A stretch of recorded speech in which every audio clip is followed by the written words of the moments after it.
Visión presenta.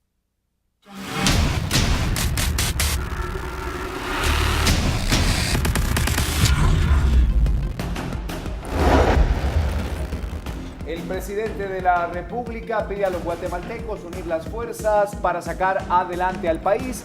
Lo hace en compañía de sus ministros. Creo que no habrá otro gobierno en la historia que tenga tanto antejuicio. Yo creo que es una pequeña ilustración de que eso distrae. Sin embargo, lo que hacemos es trabajar más horas. Luego de no aceptar la renuncia de 3 ministros, el presidente Jimmy Morales confirmó la continuidad de todo su gabinete. No voy a opinar ese tema. Ahora usted es secretario del Partido Unionista. La duda es acerca de los financistas que tiene el partido. ¿Cómo van a hacer ustedes para verificar realmente que no se esté cometiendo ninguna ilegalidad con los fondos? El partido va a manifestarse en su momento. Así eran las declaraciones en relación a las acusaciones que pesan contra el partido político que llevó a Arzú al gobierno. Pero sobre todo, que Iván Velázquez entienda que es non grato en Guatemala, y no lo digo yo, lo dice el presidente de la República, que ya se lo dijo en varias ocasiones, y ahora se lo agrega el señor Arzú. Así es que busque si se va a vivir a San Lucas, a Villanueva, porque aquí en Guatemala no lo quiere, ya se lo digo. De esta manera, Roxana Valdetti arremete en contra del comisionado de la CICIG en su declaración por el caso La Línea. Luego de 3 meses prófugos, se entregan 5 personas vinculadas al caso Construcción y Corrupción. Hablamos del mundo. El gobierno catalán bajo presión antes de la posible declaración de independencia de Cataluña. Y el presidente regional de ese sitio importante de España, Cataluña, señala que ante la falta de diálogo su gobierno va a mantener el rumbo independentista. Hablamos del deporte, le traemos los goles de la fecha 13 del Torneo Nacional de Fútbol, en donde Municipal nuevamente es el líder. Más noticias. Argentina alista en Ecuador para el partido en el que se jugará su pase al Mundial de Rusia 2018. Hablamos del mundo del espectáculo esta mañana y tenemos estas imágenes. Sí, hablamos de lo que sucedía en este concierto masivo en el Zócalo de México en ayuda a los damnificados por el terremoto. Y por supuesto, la situación de la niña en Guatemala. Estamos en esta cuenta regresiva para recordar un nuevo nido. Un joven estaba fumando en una gasolinera de Bulgaria. Veremos de qué manera hicieron que apagara el cigarro.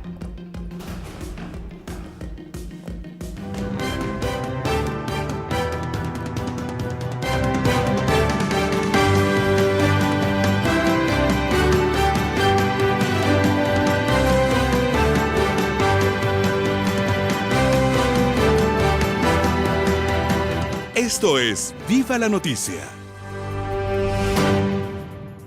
Buenos días, amigos, qué gusto que nos acompañen. Bienvenidos a Viva la Noticia, como siempre listos para empezar con el repaso informativo de lo que usted necesita conocer para este día martes, listos para empezar una nueva jornada, 10 de octubre del año 2017. Vero, buen día. Buen día, Ricardo, es un gusto tenerte con nosotros y a todos ustedes que estén ya sintonizando Viva la Noticia, porque tenemos mucho para compartir en esta jornada. Bueno, información que obviamente tiene que ver con la realidad del país, lo que está ocurriendo en el mundo, pero empezamos hablando de la situación climática en Guatemala, porque hay que conocer lo que pasa con las temperaturas, muy tempranito por cierto, así que vuelta de página para poner esta información en su pantalla y recordar que la inestabilidad climática se mantiene. Y lo podemos ver en la temperatura, ha descendido 2 grados de cómo se ha estado viviendo en la ciudad de Guatemala, por ejemplo, 16 grados centígrados, con los nublados, bueno, parciales la mayor parte del día. Recordemos que la meseta central y occidental se ve afectada ya por la jornada lluviosa característica de esta época, así que se esperan lluvias en horas de la tarde y mucha atención, tendremos información ya más adelante de lo que ha sucedido en diferentes municipios de Totonicapán,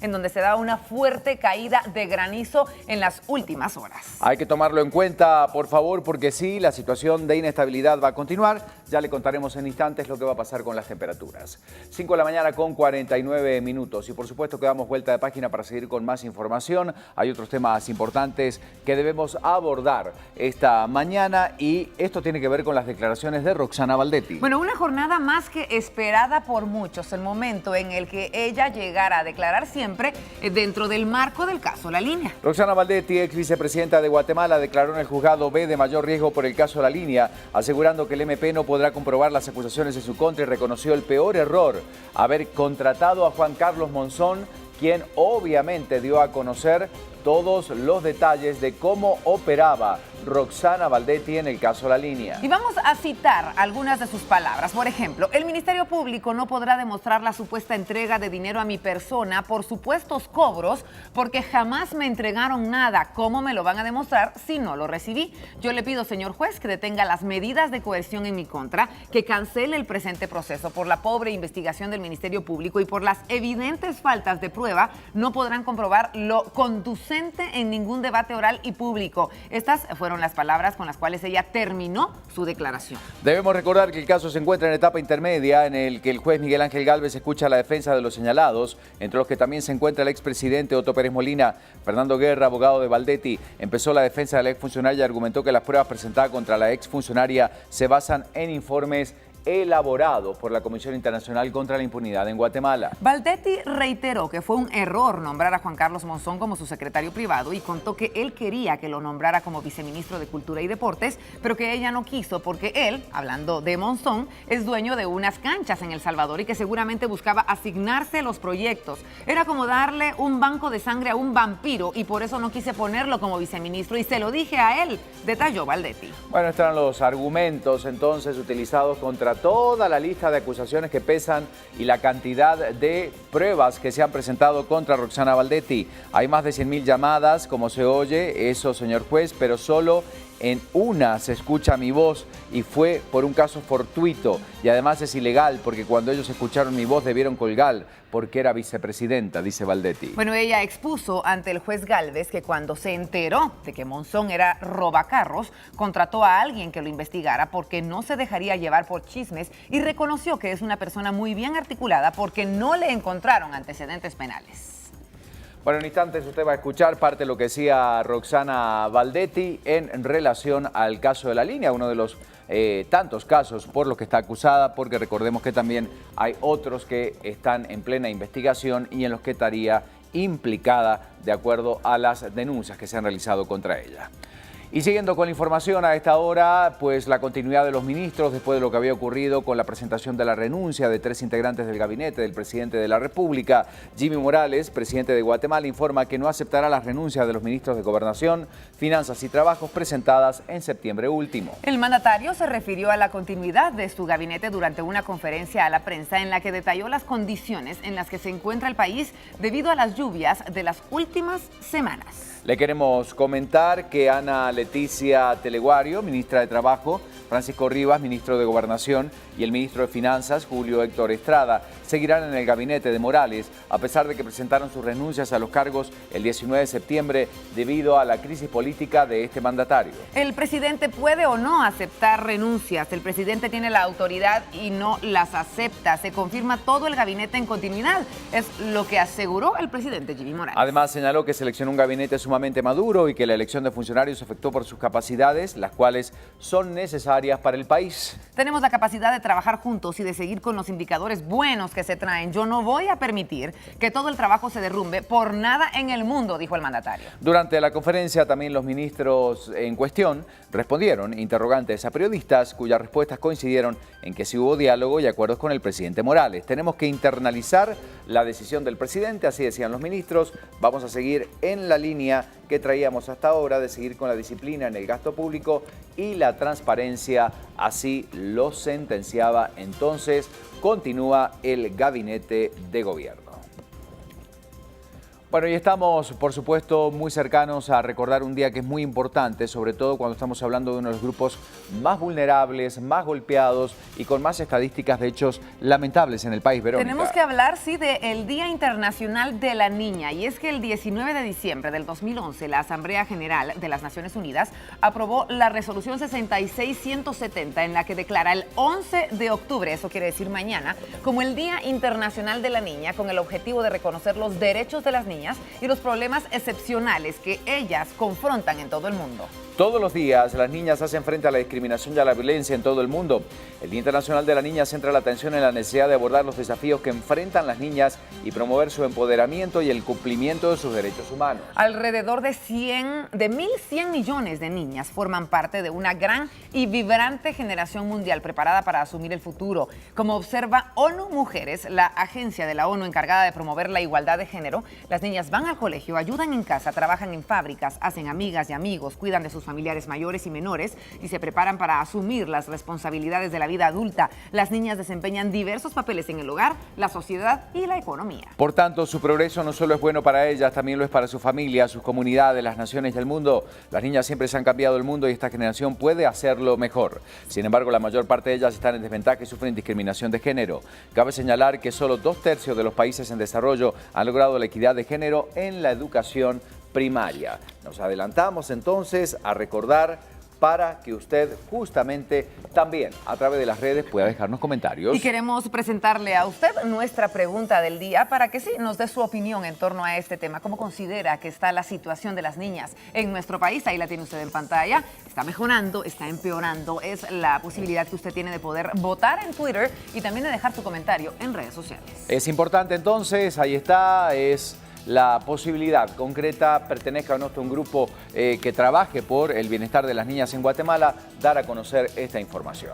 Y nosotros vamos a seguir con más a esta hora porque faltan 4 minutos para las 6 de la mañana y hay otras noticias importantes que le vamos a presentar. Tenemos que enfocarnos en el plano internacional y la noticia en definitiva nos traslada hasta España y esta situación que se está viviendo debido a la posible independencia que se pueda dar. Y es que el presidente justamente de la Generalitat de Cataluña efectuará una declaración simbólica este martes ante el Parlamento, según se dio a conocer por la coordinadora general de ese lugar.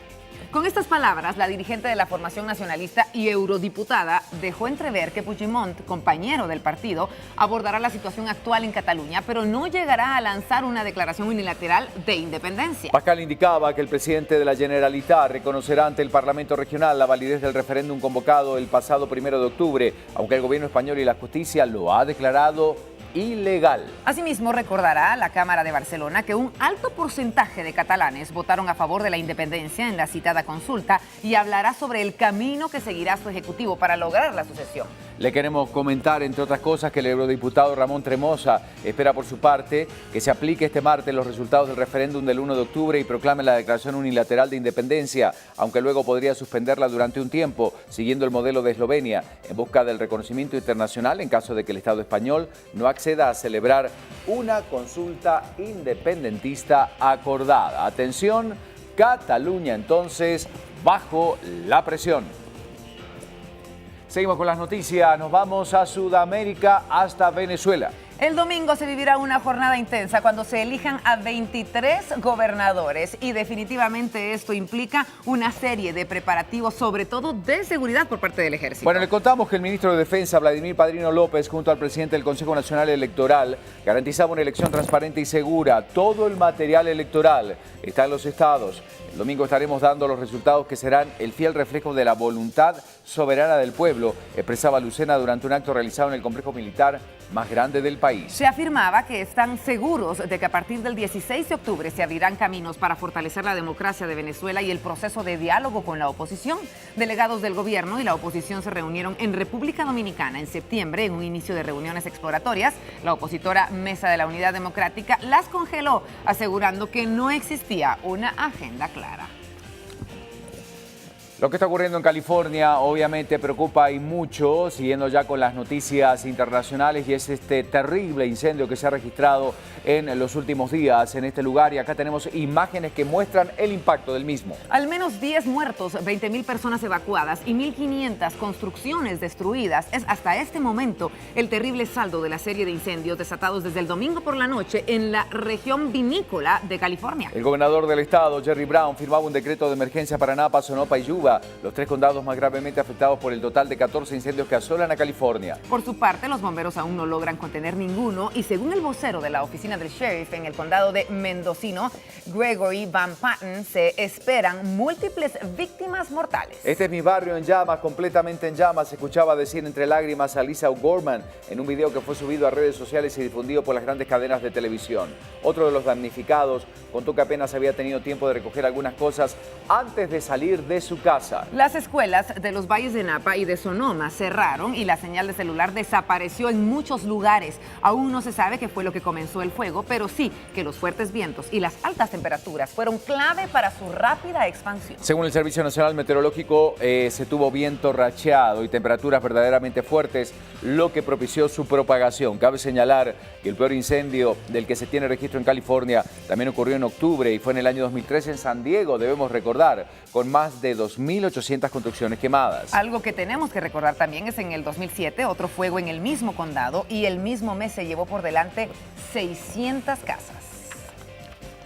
Son las 6 de la mañana. Ya a esta hora nosotros nos vamos a las calles, repasamos algunas de las noticias de Guatemala y el mundo. Ya se viene el clima, pero hay otros temas importantes que recordar. Comenzamos con la historia del día.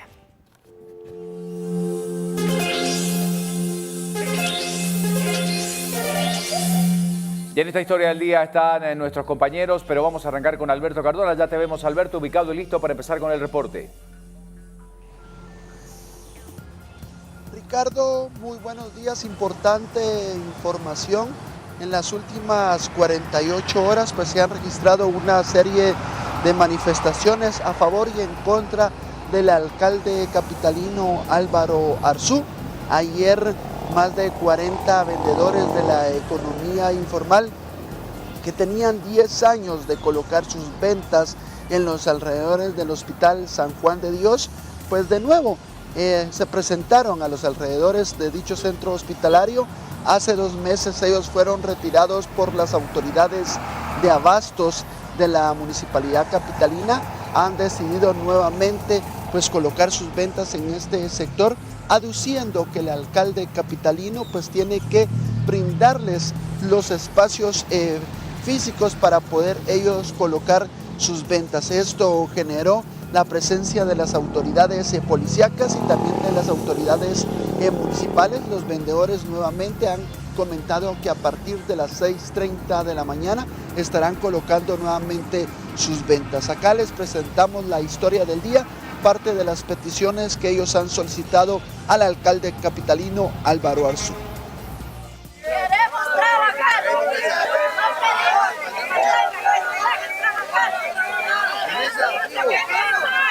Las calles son nuestras, no de Álvaro Arzú.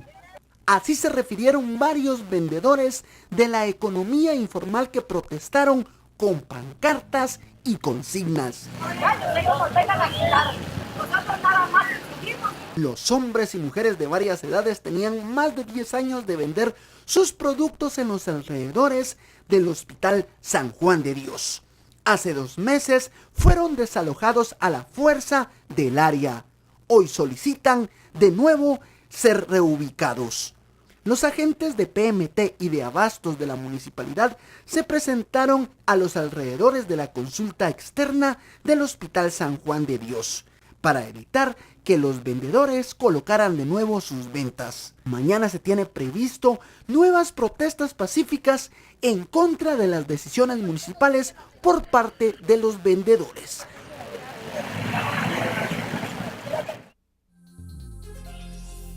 Bueno, indudablemente habrá que ver, porque este es un tema latente todas las mañanas, Alberto, y cómo es la continuidad y qué es lo que van a decir en los próximos días. Así es, Ricardo, los vendedores de la economía informal pues están decididos no solo ubicar sus ventas en los alrededores del Hospital San Juan de Dios. Hay que recordar que hace un año y medio más de 100 vendedores que se colocaban sus puestos en el sector de la Sexta Avenida pues se enfrentaron con las fuerzas de seguridad luego que los vendedores pues tenían la molestia ante las decisiones municipales de retirarlos. Hay que recordar que durante ese año y medio se registraron incidentes violentos donde se dieron algún tipo de destrucciones de semáforos, también de algunos letreros y algunos adornos que habían colocado las autoridades municipales en el sector de la Sexta Avenida. Los vendedores de la economía informal que se ubicaban en esas áreas pues han decidido y han comentado por parte de algunos grupos en las redes sociales que ellos también estarán colocando sus ventas ante la poca voluntad de las autoridades ediles en brindarles un espacio físico para que ellos puedan vender sus productos. Ricardo, en otro tema de último minuto, esta es información que nos llega a nuestro teléfono celular por parte de algunos empresarios y algunos dueños de buses de las rutas que se conducen a la antigua Guatemala. Nos comentan y nos explican por medio de algún mensaje de texto que hoy no han decidido trabajar al 100%. No hay buses que se trasladan desde la antigua Guatemala hacia el sector de la ciudad capital. Han comentado que no estarán trabajando porque esta mañana han recibido nuevamente más mensajes de texto por parte de estos grupos delincuenciales que los están atacando. Hace 3 días fue atacado un piloto de los buses que se conduce a la antigua. Hoy 100% ningún bus está trabajando y se nos está explicando que son centenares de personas que viven en la antigua Guatemala que han comenzado a verse afectados por la no circulación de los buses de la antigua Guatemala hacia el sector del centro histórico Trébol y el sector de la calzada Roosevelt. Nosotros estaremos pendientes de esta decisión. Sería una nueva ruta más, no solo del transporte extraurbano, sino también del transporte urbano que deciden no trabajar por la falta de garantías ante la poca seguridad que brindan las fuerzas del orden en dichas áreas. Imágenes de mi compañero en cámara Salvador López, soy Alberto Cardona y con estas informaciones de último momento yo regreso a los estudios centrales de Viva la Noticia. Y nos vamos rápidamente, gracias Alberto, a otro punto. Y es nuestro compañero Julio de León que tiene más información. Julio, adelante, te escuchamos, buenos días. Bienvenido Julio. Ricardo, Verónica, muy buenos días a ustedes, buenos días a todos los televidentes de Viva la Noticia. Tenemos que dar algunos reportes de lo sucedido, no solamente en este momento, sino que también a horas de la madrugada y horas de la noche debido a las condiciones climáticas en el tránsito vehicular de la ciudad capital. El reporte ahora lo estamos dando desde la parte del Trébol. Ustedes pueden ver en este mismo momento cómo ingresa todo el tránsito desde la calzada San Juan en este paso a desnivel para incorporarse al Trébol y al Boulevard Liberación, y al igual que todos los vehículos que vienen desde la calzada Roosevelt en estos 9 carriles que descienden hacia el Obelisco. Pero veamos algunas imágenes que tenemos de lo sucedido, como les mencionaba, a horas de la noche. Precisamente, bueno, alrededor de la medianoche sucedía en el Boulevard Los Próceres y Diagonal 6 de la zona 10, un vehículo volcado en el viaducto que se encuentra precisamente en la parte de la Diagonal 6. Todo esto como una consecuencia sumamente grave de la lluvia. Tenemos que mencionar también lo sucedido en carretera El Salvador, un hecho de tránsito a la altura del kilómetro 20 que dejó a una persona lamentablemente fallecida. Le repito, kilómetro 20 de la ruta El Salvador. Por el momento ya el vehículo fue remolcado y la presencia del Ministerio Público también fue necesaria para poder identificar y hacer el trámite necesario debido a esta persona lamentablemente fallecida. Le repito, otra situación que se daba era en el sector de la Cuesta de Villalobos, donde también la Policía Municipal de Tránsito tuvo que accionar a horas de la madrugada para movilizar algunos vehículos que fueron colisionados en este mismo punto, completamente destrozados. Como usted puede ver, esto sucedía a horas de la noche, y es que en realidad esto es consecuencia de la cantidad de lluvia que estuvo dándose precisamente en este horario donde no solo la poca visibilidad, sino que también el asfalto mojado generaba una lenta movilidad. La cuesta de Villalobos en este momento se encuentra ya un poco cargada y esto deriva de todos los vehículos que ingresan desde la ruta al Pacífico a la altura del kilómetro 13.5. Ya existe una movilidad bastante alta. Si le parece, revisamos entonces lo que está sucediendo precisamente aquí, completamente en vivo, ahora que son las 6:08 en el sector del Boulevard Liberación. Esta de hecho es una nueva pasarela donde nosotros nos ubicamos y usted puede ver los 9 carriles que dan vía tanto a la parte de la zona 3 de la ciudad capitalina, a la parte de la zona 9. Como le repito, son 9 carriles, uno de ellos es utilizado por el transporte urbano, otro es un reversible en sentido contrario habilitado para todos los usuarios que vienen descendiendo desde la ruta interamericana, la cual ya desde el kilómetro 22 registra una movilidad un poco lenta y desde el kilómetro 17 una cola de vehículos. Esto es justamente antes de ingresar al área del Boulevard San Cristóbal, para que usted lo tome en cuenta. Por el momento estos sectores se encuentran libres de obstáculos, al igual que el ingreso por carretera El Salvador y la ruta del Atlántico aproximándose a la ciudad capital, aunque ya la cola de vehículos empieza a formarse. Carretera El Salvador a la altura del kilómetro 18 y en la ruta del Atlántico a la altura del kilómetro 7. Tome muy en cuenta que Provial está en este momento haciendo una revisión de toda la ruta del Atlántico, específicamente antes de llegar al sector del Rancho, y esto es debido a las fuertes lluvias que se pronostica pudo suceder algún derrumbe, y el informe de esto lo estaremos dando más adelante para que usted tenga toda la información del caso. Esto es lo que ha sucedido con respecto a tránsito vehicular. Una de las principales alertas es, por favor, conduzca con precaución. Si bien no se pueden tomar altas velocidades a esta hora de la mañana debido a la cantidad de vehículos, en algunos sectores aún está despejado, pero usted, por favor, maneje con la velocidad sumamente moderada, porque los hechos de tránsito que le estuvimos mencionando, sucedidos en horas de la madrugada, se daban principalmente por el asfalto mojado. Y ahora yo le pido a usted, maneje con cuidado, maneje con mucha amabilidad también para con el resto de usuarios. Disfrute inclusive dentro del tránsito situaciones como esta. Mira a mis espaldas una vista de uno de los volcanes que rodea nuestra hermosa ciudad. Así que, ¿por qué no?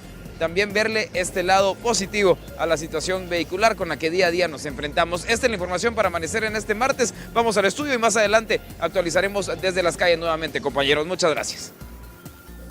Gracias por la información. Nuestro compañero entonces dándonos el reporte de lo que está ocurriendo esta mañana. Así amanece en Guatemala y estas son las noticias que estamos compartiendo con ustedes. Y nosotros vamos a dar una vuelta de página, por supuesto, para empezar a recorrer el país, ver qué pasa con las temperaturas, el granizo, las lluvias que van a continuar. Entonces hay que tomar muy en cuenta toda esta información. Ya está con nosotros Lorraine Quinto. Le damos los buenos días y nos presenta la situación climática. Lorraine, buen día, bienvenida. Buenos días, Ricardo, Verónica. Muy bien, con mucha información que compartir con todos ustedes. No sé si pudieron ser testigos ustedes ayer de una actividad eléctrica que tuvimos en el cielo. Sí, bastante fuerte. Tenemos bastante nubosidad sobre el territorio guatemalteco y eso podría estar entonces provocando fuertes lluvias en algunas regiones de nuestro país, caída de granizo, también a la altura de carretera El Salvador. Y vemos entonces en imágenes este mapa que nos permite entonces reconocer y registrar el desarrollo fuerte de nubosidad sobre la mayor parte del país que favorece lluvias y actividad eléctrica. En el Golfo de México se ha presentado muchísima humedad, desarrollando lluvias y tormentas que se combinaría con un frente frío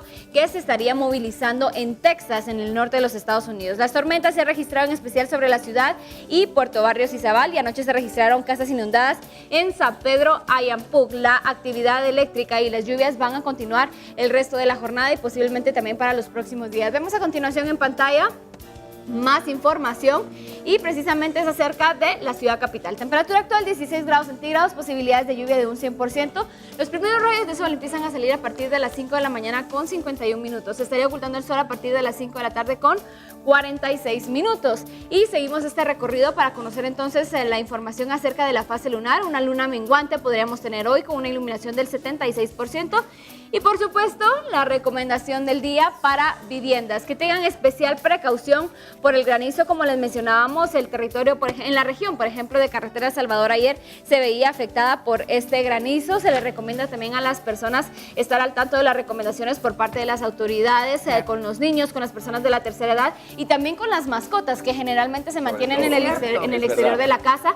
Por lo tanto, pues que tengan especial precaución también. Muchísimas gracias, Lorena. Ha sido muy claro tu reporte. Es la información que tenemos a esta hora de la mañana y hay más noticias. Noticias de última hora para usted.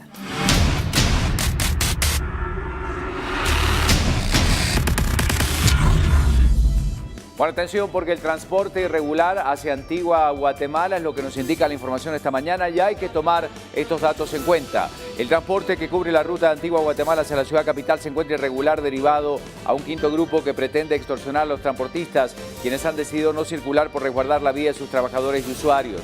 Al momento son 102 unidades las que no han circulado desde el pasado sábado por la muerte de un ayudante, quien murió baleado en la calzada Roosevelt. Cabe destacar que los transportistas deben pagar 125.000 quetzales mensuales a 4 grupos y el quinto grupo que quiere ingresar les está exigiendo 15.000 quetzales semanales. Por ahora los transportistas esperan que las autoridades les brinden la seguridad correspondiente para evitar más muertes y restablecer el servicio. Debido a ello, los usuarios deben pagar 5 quetzales más de lo normal para poder llegar a su destino.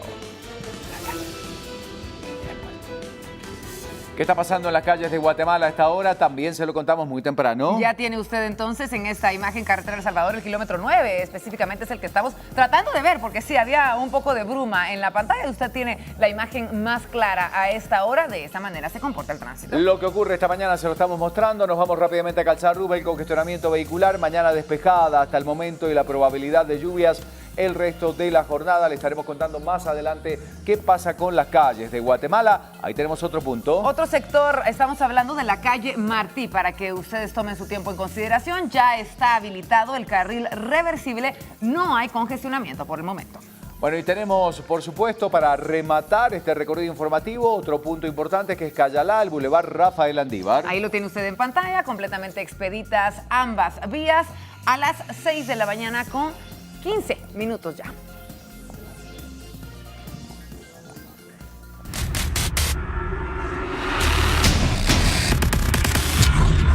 Y tenemos información de un sonado caso de violación. Usted recordará el pasado mes de marzo. Este soldado de primera clase, Gilbert Josué Barrios, de 21 años, quedó ligado a proceso del delito de violación con agravación de la pena, hecho que presuntamente cometió el pasado 1 de marzo del 2016 a una estudiante de 14 años en el Instituto Adolfo B. Hall del sur de Retauleu. Familiares de Barrios esperaron que terminara la audiencia para poder verlo y hablar con él sobre asuntos familiares, ya que después fue trasladado a la cárcel de Suchitepeques, en donde guarda prisión preventiva. El soldado Gilbert Barrios fue extraditado de Veracruz, México, el pasado 27 de septiembre y fue entregado a las autoridades guatemaltecas para ponerlo a disposición del juzgado correspondiente. Ha quedado entonces ligado a proceso. 6 de la mañana, 16 minutos. Hay que seguir repasando las portadas de los diarios nacionales e internacionales. Vamos a arrancar con el nuestro. Comenzamos con Prensa Libre. Prensa Libre presenta. Información que siempre es bueno conocer a esta hora, la portada de Prensa Libre que ya aparece en pantalla. Y estas son las noticias. Indefensos, migrantes sin amparo ante políticas de Trump. Granizo en Totonicapán. Ministros se quedan, dice la información, y Valdetti culpa a Eco y a Monción por el caso La Línea. En el interior de Prensa Libre abordamos las noticias más destacadas y en este caso la situación de los migrantes guatemaltecos y cómo no encuentran apoyo en nuestro gobierno. Medidas de Trump y la poca acción del gobierno de Guatemala empeoran la situación de miles de migrantes que desde ya están viviendo en Estados Unidos. Y efectivamente aumentan las extradiciones que están ligadas justamente al narcotráfico, esto dice la información. Las solicitudes surgen por delitos relacionados al crimen organizado y narcotráfico, en su mayoría la presenta Estados Unidos. La Cancillería ha recibido las peticiones y hay personas que están por ser enviadas a Estados Unidos por delitos relacionados con el narcotráfico. Y seguimos resaltando noticias y nos encontramos con lo que sucedía ayer y las declaraciones de la ex vicepresidenta Roxana Valdetti dentro del caso La Línea. Ella dijo que el Ministerio Público no podría probar acusaciones en su contra durante la fase intermedia de este caso. También es bueno conocer lo que está ocurriendo en el mundo. Por supuesto, se lo vamos a presentar. Hay portadas internacionales que es necesario destacar. Y está con nosotros Sara Guerrero, así que le damos los buenos días. ¿Cómo estás, Sarita? Sara, buen día, feliz martes, bienvenida, viva la noticia. Igualmente para ustedes, muchísimas gracias. Listísima para iniciar ya la jornada laboral, informando pues a nuestros televidentes. Adelante. Iniciamos entonces así el recorrido alrededor del mundo y veremos las portadas principales para este día. Iniciamos con nuestra portada del mundo y para ello tenemos en pantalla la portada de The New York Times con las siguientes noticias principales. En la fotografía principal vemos una sobreviviente que trata de encontrar a su familia en los escombros de Mosul. Como fotografía central también tenemos la de los incendios forestales que recorren el norte de California y matan al menos a 10 personas. Esta es una de las noticias más relevantes para este día. Y en otros titulares, el flanco derecho de Trump. Un sobreviviente bien atado al resentimiento. Esto es un artículo que habla sobre la reforma migratoria en este país. Nos trasladamos ahora a nuestra portada latinoamericana y para ello tenemos en pantalla Clarín de Argentina con los siguientes titulares. Citan a declarar a Cristina por encubrimiento en el atentado contra la AMIA. Podemos observar también que en elecciones legislativas el gobierno apuesta al efecto contagio después del triunfo en Corrientes. Y en una escuela de Ramos Mejía, van a morir todos, escribió y fue al colegio con un arsenal. Uno de los alumnos que ocasiona este revuelo en una de las instituciones educativas en este país. Y como fotografía central, vemos a estudiantes que comentan, hartos de las amenazas de bomba, dan clases en la calle. Concluimos este recorrido con nuestra portada centroamericana y para ello tenemos el Nuevo Diario de Nicaragua con la fotografía central. 7,000 familias aún sin agua. Nicaragua trata de volver a la normalidad después de la tormenta Nate. El gobierno anunció el reinicio de clases, así como la apertura de los pasos fronterizos. Por otra parte, 87 cuadrillas de mantenimiento se han activado a nivel nacional con el propósito de restablecer el fluido eléctrico. Y bueno, es así como nosotros concluimos nuestras portadas alrededor del mundo para este día. Continuamos con más en Viva la Noticia.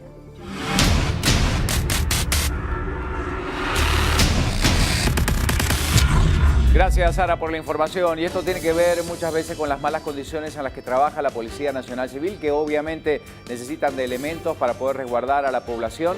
Pero esto no solamente se refiere a esos que son fundamentales, sino también al estado de los cuarteles donde se encuentran. Miren, eso de la Chincha está a nivel nacional. Va a cualquier subestación. Todos tienen eso. Las sedes de la Policía Nacional Civil se encuentran en malas condiciones. Plagas de chinches y pulgas estorban el rendimiento de los agentes. Llamadas anónimas de policías llegaron a la sala de redacción de Noticiero Guatevisión. Indicaban que se encontraban en una situación precaria y que debido a estas plagas no han podido dormir o incluso se han enfermado por las picazones de los insectos. Hemos hecho solicitud, está el papelaje. Aunque uno solicite todo, o sea, no hay un cambio, aunque miran igual, o sea, y a veces uno sale perjudicado. Con apoyo de la Procuraduría de los Derechos Humanos tuvimos acceso a algunas comisarías del Departamento de Guatemala. Esto de las plagas y las malas condiciones no es cosa nueva que los agentes viven, pero ¿por qué las autoridades no hacen nada al respecto? No es de que se viva desde hoy así, el tiempo que llevo servicio, hace 15 años. Así se ha visto siempre, pues, y nunca ha habido cambios ni nada. Pudimos observar cómo las chinches se movilizaban por las orillas de los colchones, los zancudos volaban en los alrededores, las camas en pésimas condiciones, las paredes se encontraban destruidas, algunas comisarías sin ventanas, los baños en mal estado y sin los servicios básicos, como el agua potable y la luz eléctrica, e incluso uno de los agentes nos mostró sus picaduras. Desde mayo del presente año, la PDH ha iniciado las supervisiones a escala regional en las sedes policiales y señalan que las condiciones en la mayoría de las comisarías son las mismas. En el tema de las colchonetas y algunos insectos por ahí, que algunos se quejaban de lo mismo, debido a eso también el mando superior de la comisaría gestionó a la superioridad y se dio el cambio de todas las colchonetas que estaban en uso, renovándolas por nuevas. Los agentes de algunas comisarías indicaron que de su presupuesto deben invertir para reparar patrullas, fumigar y comprar insumos para sus sedes. De esta manera los agentes buscan el apoyo de las autoridades, con temor a que tomen represalias en su contra, pero únicamente lo que exigen es que los apoyen con mejores condiciones para su rendimiento al resguardo de la ciudadanía. A menos que las condiciones necesarias para poder trabajar. Esto es parte de este reporte. Tenemos que ampliar en instantes la información. Ya le presentamos algunos títulos que dijo Baldetti en su audiencia y muchos otros temas importantes, por supuesto, esta mañana. Hacemos una pequeña pausa luego de un bloque de casi 50 minutos, pero quédese con nosotros. Tenemos más información para usted. Volvemos en instantes.